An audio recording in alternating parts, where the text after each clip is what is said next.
Hey, this is Kyle from SERVPRO of Cedar Mill, Oak Hills. We're gonna do some demo today.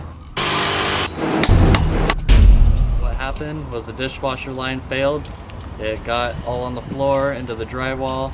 Also, the apartment right next to it had some water problems, so we're gonna open up the wall, try to dry both sides from one room.